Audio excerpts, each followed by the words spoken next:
So I did a 72-hour water only fast. And by water only, I mean less than 50 calories. I allowed myself to drink 2 cups of coffee with no sugar, no sweetener, no creamer. And I kind of did it on a whim. I heard that that's like really good for you and it helps your body get rid of all the toxins. And I've heard that from multiple people. And I've also heard people say that they feel really good afterwards. And in my case, I really want to lose weight. So that was kind of my desire to decrease appetite. And then also just mentally, I wanted to see if I could do that. I kind of thought it was a good challenge, and I like the idea of being outside your comfort zone. So I went ahead and did that. It was challenging. I thought I would share a couple thoughts. One is the first day was the hardest for me. Each day I found a moment where it was extremely challenging because I was very hungry, or I'd smell food, or the kids would be eating something. And especially doing it on my own, that's pretty challenging. What I found helpful was I told people that I was doing this, and that made it hard because I know they'll eventually ask me, hey, how'd you do? And that would be tough to tell them, hey, couldn't make it. So I found that to be helpful, is that I wanted to be able to tell people, yeah, I made it, and this is how it felt. Let's were the results.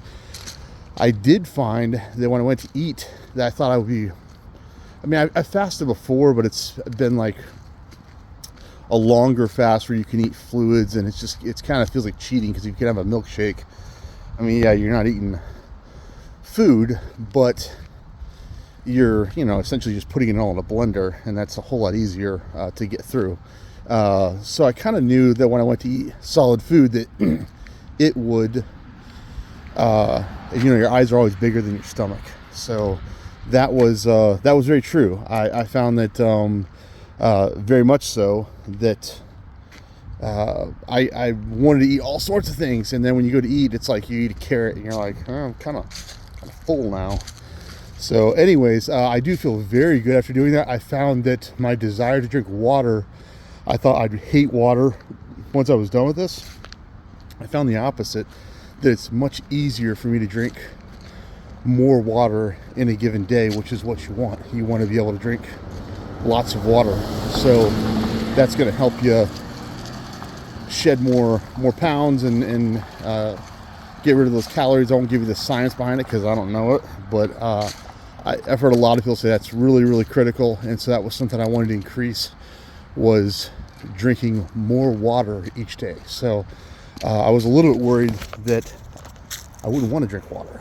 So I was very pleased that at the end of this, that I can now drink more water. My appetite for water is actually increased. I also took some vitamins while I was fasting, just once a day, and that seemed to help a little bit. Gave me some level of nutrients that gave me a lot of calories. And on the third day, I also went out and lifted weights, mainly just to keep my mind off of food, because when you're really close to the end there, even though day 3 was easier than day 1 and day 2, approaching the end was probably the only hard part about day 3. And then when it actually came time to eat food, I was cooking some food and actually went over the 72-hour time limit. So I found when it actually came time to eat a bite of food, I didn't really want to. So I could have went a lot longer, I guess. But I'm worried that doing that, I didn't have any health monitoring equipment telling me if I'm diabetic or low on blood sugar, and I don't know that I am, and I assume since I was able to do that, I'm in pretty good shape. But I didn't want to risk going any longer just for the sake of saying I went longer with that. But I think I will do that again. I don't want to say once a month or anything, but at least once a year I think I want to do that and just kind of allow myself to cleanse my system, decrease appetite. I think that was a positive thing for me also, to kind of get away from the caffeine. Only having 2 cups of coffee was a positive thing for me. I don't have the deep desire to, drink an energy drink, which are super bad for you. I think that's a real positive thing for me. So I really enjoyed it. I enjoyed it a lot more when I got to eat. And I think it gave me a deeper appreciation for just being able to eat. So I think that was a deep appreciation for food, and even just mentally what we have versus what a lot of other people don't have, and what a lot of other people have been through. So just from a mental standpoint of appreciating life, that was a small bonus. So yeah, it was a good experience.